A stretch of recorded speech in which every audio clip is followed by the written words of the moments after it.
వచ్చే ఎన్నికల్లో వైసీపీ గెలుపు ఖాయమని రాష్ట్ర పరిశ్రమల శాఖ మంత్రి గుడివాడ అమర్నాథ్ పేర్కొన్నారు. హోటల్ మేఘాలయలో జరిగిన మీడియా సమావేశంలో మాట్లాడుతూ తన రాజకీయ ప్రస్థానానికి 17 ఏళ్లు పూర్తయిందని, రాబోయే ఎన్నికల్లో గాజువాక నియోజకవర్గంలో వైసీపీ ఎమ్మెల్యేగా పోటీ చేయనున్నట్లు పేర్కొన్నారు.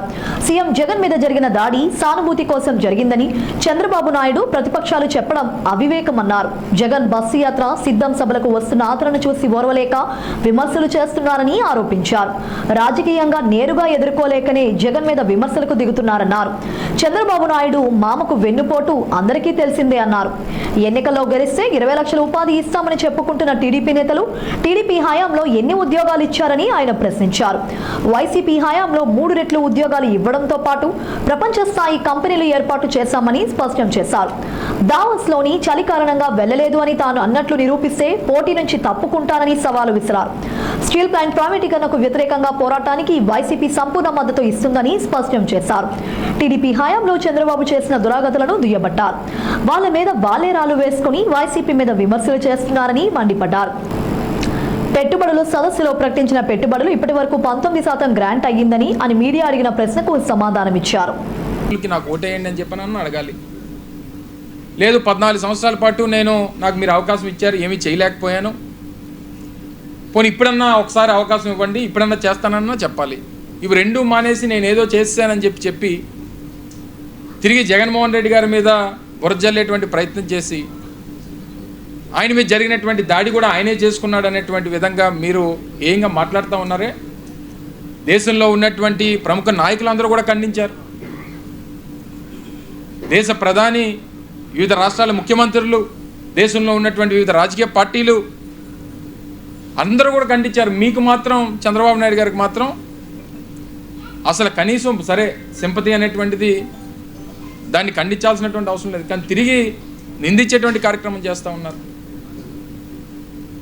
ఇంత పెద్ద ప్రజా స్పందన వస్తుంది, ప్రజలు వేలాదిగా తరలిస్తున్నప్పుడు మాకేంటి అవసరం? మాకు తెలియక అడుగుతాను. మాకేం అవసరం? మా మీద మేము దాడి చేయించుకోవాల్సినటువంటి అవసరం మాకేముంది? మళ్ళీ నిన్ను అంటాడు ఆయన, నా మీద క్లమోర్ మైన్లు పేల్చారు, రాళ్ళు పెద్ద లెక్క అని అంటాడు. సో నువ్వు చేసినటువంటి పాపాలకి నీకు ఏదన్నా జరిగి ఉంటే ఉండాలి తప్ప జగన్మోహన్ రెడ్డి గారు ఏం తప్పు చేశారని చెప్పి ఆయన మీద రాళ్ళు ఇస్తారాలి. కేవలం నీ రాజకీయ కుతంత్రాలు, రాజకీయ పరమైనటువంటి ఆలోచనలు, రాజకీయంగా జగన్మోహన్ రెడ్డి గారిని నేరుగా ఎదుర్కోలేక ఈ రకమైనటువంటి అప్రజాస్వామికమైనటువంటి కార్యక్రమాలు చేస్తూ ఉన్నాం. ఇది ఎక్కడ ప్రజాస్వామ్యంలో ఉందా? తిరిగి ఆయన మీద ఆయన మళ్ళీ నిన్న గాజువాకలో రాళ్ళు వేసుకొని మళ్ళీ మేము ఎవరో రాళ్ళు వేసామని చెప్తున్నాడు. ఎవరో కింద నుంచి ఒక రాయి చూపిస్తారు. ఇదంతా ఒక పెద్ద ఏమంటారు షార్ట్ ఫిలిం లాగా తయారు చేస్తూ ఉన్నాడు సిస్టమ్ అంతటిని. కింద నుండి ఎవడో రాయి చూపిస్తే ఇదిగో నా మీద రాయి వేసారని చెప్తున్నాడు. ఈ రకంగా ప్రచారం చేసి జగన్మోహన్ రెడ్డి గారి నాయకత్వాన్ని, మేము ఇన్ని రాజకీయ పార్టీలు కలిసాం, రేపు జగన్మోహన్ రెడ్డి గారిని ఏం చేయలేకపోతున్నామే, ఇన్ని రాజకీయ పార్టీలు కలిసినా మాకు రావాల్సినటువంటి స్పందన రావట్లేదే, జగన్మోహన్ రెడ్డి గారు అడుగు బయట పెట్టేసరికి ఇంత పెద్ద ఎత్తున ప్రజాస్పందన వస్తుంది, ఈ రకంగా ఏదన్నా చేస్తే ఆయన వెనకడుగేస్తాడు, బయటికి రావడం మానేస్తాడు, లేకపోతే ప్రచారానికి రాడు అని చెప్పి అనుకుంటే నీ అమాయకత్వం. ఏం చూస్తున్నావు? 14 సంవత్సరాల నుంచి జగన్మోహన్ రెడ్డి గారిని నువ్వు అర్థం చేసుకుంది ఇదేనా? జగన్మోహన్ రెడ్డి గారి తాలూకా పోరాట పటిమని రాష్ట్ర ప్రజలందరూ తెలుసుకున్నారు. కోట్లాది మంది, 5 కోట్ల మంది ప్రజలు తెలుసుకున్నారు. దేశంలో ఉన్నటువంటి ప్రముఖ నాయకులు తెలుసుకున్నారు. పక్కన ఉన్నటువంటి నీకు తెలియట్లేదు. నీలాంటి వాళ్ళు రాళ్ళు విసిరితేనో, లేకపోతే నీలాంటి వాళ్ళు దాడి చేస్తేనో భయపడి ఇంట్లో కూర్చునేటువంటి రకం జగన్మోహన్ రెడ్డి గారు కాదు అనేటువంటి విషయాన్ని కూడా తెలియజేస్తూ ఉన్నా. మీకున్నటువంటి సంస్కృతి, గతంలో అమిత్ షా గారు తిరుపతి వచ్చినప్పుడు రాళ్ళు విసిరింది ఎవరు?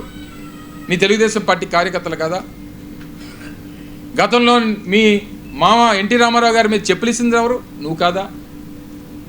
అదే విజయవాడ నడిబొడ్డిన వంగవీటి మోహన్ రంగని చంపేసింది ఎవరు? నీ పార్టీ కాదా? మీ ప్రముఖ జర్నలిస్ట్ అయినటువంటి దశరథ రామయ్య అనుకుంటా ఆయన పేరు, ఆయన్ని చంపేసింది విజయవాడలో మీ పార్టీ కాదా? మీకుంది ఈ చరిత్ర అంతా కూడా. నిన్న గాజువాకలో వచ్చి అంటాడు 83లో వచ్చినటువంటి ప్రజాస్పందన ఇప్పుడు కనబడుతుంది గాజువాకలో అంటాడు.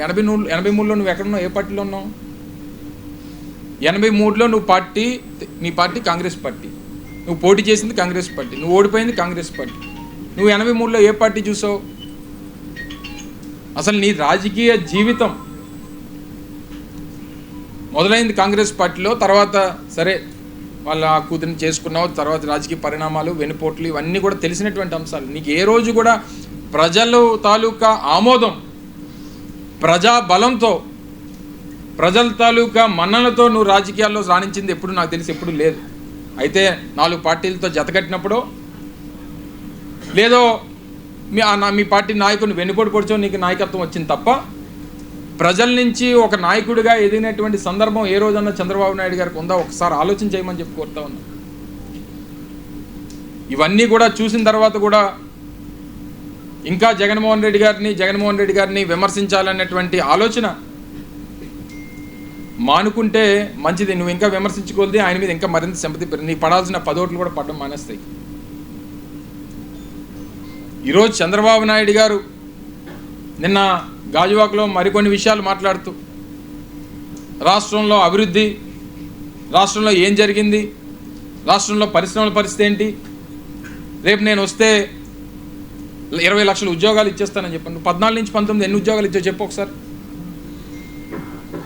సరే నువ్వు వచ్చితే ఇచ్చేద్దు కానీ నువ్వు గతంలో 2014 నుంచి 19 వరకు ఈ రాష్ట్రానికి ముఖ్యమంత్రిగా 5 సంవత్సరాలు పనిచేశారు. ఆ 5 సంవత్సరాల కాలంలో ఎన్ని ఉద్యోగాలు పరిశ్రమల ద్వారా ఇప్పించారో చెప్పండి. నేను ఛాలెంజ్ చేస్తూ ఉన్నా. నేను పరిశ్రమల శాఖ మంత్రిగా రాష్ట్రానికి గడిచినటువంటి 5 సంవత్సరాల్లో వైఎస్ఆర్ కాంగ్రెస్ పార్టీ అధికారంలో ఉన్నప్పుడు చంద్రబాబు నాయుడు గారు 2014 నుంచి 19లో ఇచ్చినటువంటి ఉద్యోగ అవకాశాలు పరిశ్రమల ద్వారా కన్నా 3 రెట్లు వైఎస్ఆర్ కాంగ్రెస్ పార్టీ ఎక్కువ ఇచ్చింది. 3 రెట్లు ఎక్కువ పెట్టుబడులు తీసుకొచ్చింది ఆంధ్రప్రదేశ్ రాష్ట్రానికి. ఈరోజు ఏది పడితే అది మాట్లాడతారు. రాష్ట్రంలో 4 పోర్టులు నిర్మాణం చేస్తున్నటువంటిది వైఎస్ఆర్ కాంగ్రెస్ పార్టీ. భోగాపురం ఇంటర్నేషనల్ ఎయిర్పోర్ట్ నిర్మాణం చేస్తున్నటువంటిది వైఎస్ఆర్ కాంగ్రెస్ పార్టీ. 3 ఇండస్ట్రియల్ కారిడార్స్ని ఏర్పాటు చేస్తుంది వైఎస్ఆర్ కాంగ్రెస్ పార్టీ ప్రభుత్వం. ఈరోజు ఇంత పెద్ద ఎత్తున ఇన్ఫోసిస్ లాంటి ప్రముఖ సంస్థల్ని ఈరోజు రాష్ట్రానికి తీసుకుని వచ్చి ఈరోజు విశాఖపట్నంలో స్థాపించి 1000 మంది ఉద్యోగావకాశాలు కల్పించింది వైఎస్ఆర్ కాంగ్రెస్ పార్టీ ప్రభుత్వం. నిన్న నేను గాజువాకలో ఎన్నికల ప్రచారం చేస్తున్నప్పుడు ఒక పెద్ద ఆయన వచ్చి కలిశాడు. బాబు మీ ప్రభుత్వం దయ వల్ల నా కూతురు బెంగళూరులో ఉండేది, ఇన్ఫోసిస్ విశాఖపట్నం రావడం వల్ల నా కూతురు ఈరోజు విశాఖపట్నంలో పనిచేస్తుంది, మా ఇంటి దగ్గర నుంచి ఈరోజు ఉద్యోగంకి వెళ్తుందని చెప్పి ఒక సందర్భం నాకు ఎదురుపడినటువంటి విషయాన్ని మీ అందరికీ తెలియజేస్తూ ఉన్నాం. ర్యాండ్స్టాడ్ లాంటిది ప్రముఖ కన్సల్టెంట్ కంపెనీని, ప్రముఖ ప్రపంచవ్యాప్తంగా ఉన్నటువంటి కంపెనీని తీసుకొని వచ్చాం. ఈరోజు ఎలక్ట్రానిక్ మ్యానుఫ్యాక్చరింగ్ క్లస్టర్స్లో TCL, ఫాక్స్ లింక్స్ అనేక రకాలైనటువంటి ఎలక్ట్రానిక్ మ్యానుఫ్యాక్చరింగ్ యూనిట్లను తీసుకొని వచ్చాం. ఏసీ తయారీ యూనిట్లను తీసుకొని వచ్చాం. ఏషియాలోనే అతిపెద్ద ఫుడ్ ప్రాసెసింగ్ యూనిట్ అయినటువంటి మాండలేజ్ అనేటువంటి కంపెనీ ప్రపంచవ్యాప్తంగా అతిపెద్ద క్యాడ్బరీకి మ్యానుఫ్యాక్చర్ చేసి ఇచ్చేటువంటి కంపెనీ, ఏషియాలోని బిగ్గెస్ట్ ప్లాంట్ ఈరోజు ఆంధ్రప్రదేశ్లో ఏర్పాటు చేయించాం. యోకోహామా టైర్స్ కంపెనీ మన పక్కనే అచ్యుతాపురంలో ఏర్పాటు చేస్తాం. బల్క్ డ్రగ్ పార్క్ ఈరోజు నక్కపల్లిలో ఏర్పాటు చేస్తూ ఉన్నాం. 10 ఫిషింగ్ హార్బర్లు నిర్మాణం చేస్తూ ఉన్నాం. 10 ఫిష్ ల్యాండింగ్ సెంటర్స్ నిర్మాణం చేస్తూ ఉన్నాం. చెప్పు నీ హయాంలో ఇది చేస్తామని చెప్పు. ఒక బ్రెయిన్లెస్ ఫెలోని నీ కొడుకుని పెట్టుకొని నువ్వు నా గురించి మాట్లాడుతూ ఉన్నావు. నేను ఇప్పుడు కూడా ఛాలెంజ్ చేస్తూ ఉన్నా. నిన్న నువ్వు ఒక మాట మాట్లాడావు. దావోస్ వెళ్ళేటువంటి క్రమంలో నువ్వు దావోస్ ఎందుకు వెళ్ళలేదంటే నేను చలిగా ఉంది కాబట్టి వెళ్ళలేదని చెప్పానని చెప్తున్నావు. నేను ఆ మాట అన్నట్టు ఎక్కడైనా నిరూపిస్తే నేను పోటీ నుంచి తప్పుకుంటా. నీ కొడుకు రెడీయా లేకపోతే నువ్వు రెడీయా? ఎక్కడో పనికిమాలని ఆ రీల్స్ను షార్ట్స్ చూసుకునేటువంటి నీ కొడుకును నువ్వును నా గురించి మాట్లాడతారా? మా ప్రభుత్వం గురించి మాట్లాడతారా? చెప్పండి, మీరే సాక్ష్యం ఆ రోజు. ఎందుకంటే ఆ రోజు జరిగినటువంటి పత్రికా సమావేశంలో నేను క్లియర్గా మాట్లాడడం జరిగింది. చలిగా ఉంది అని చెప్పి ప్రచారం చేసుకుంది, ఆ పనికిమాల ప్రచారం చేసుకుంది నువ్వు. 9 సార్లు దావోస్ వెళ్ళానని చెప్పావు. ఏం ఉద్ధరించో చెప్పు, నాకు తెలియక అడుగుతాను. ఏం సాధించుకొచ్చావు అక్కడి నుంచి వచ్చి? ప్రభుత్వ ధనాన్ని ఖర్చు పెట్టి నువ్వు తీసుకొని వెళ్ళి 10 సార్లు మేము వెళ్ళిన తర్వాత కూడా చెప్పాం. అక్కడ ఒక నెట్వర్కింగ్ సెషన్స్ మాత్రమే జరుగుతూ ఉన్నాయి.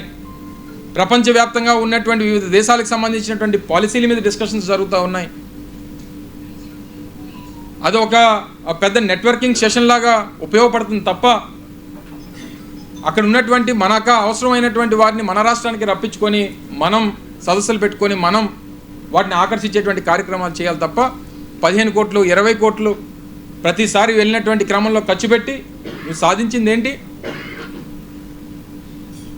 కూడా స్టీల్ ప్లాంట్ డిస్ఇన్వెస్ట్మెంట్ అయిపోతుంటే ఆఖరి నిమిషంలో కాంగ్రెస్ పార్టీ ఆ రోజు రాజశేఖర రెడ్డి గారు ఆ రోజు రావడం, ఆయన ముఖ్యమంత్రిగా కాపాడినటువంటి పరిస్థితులు.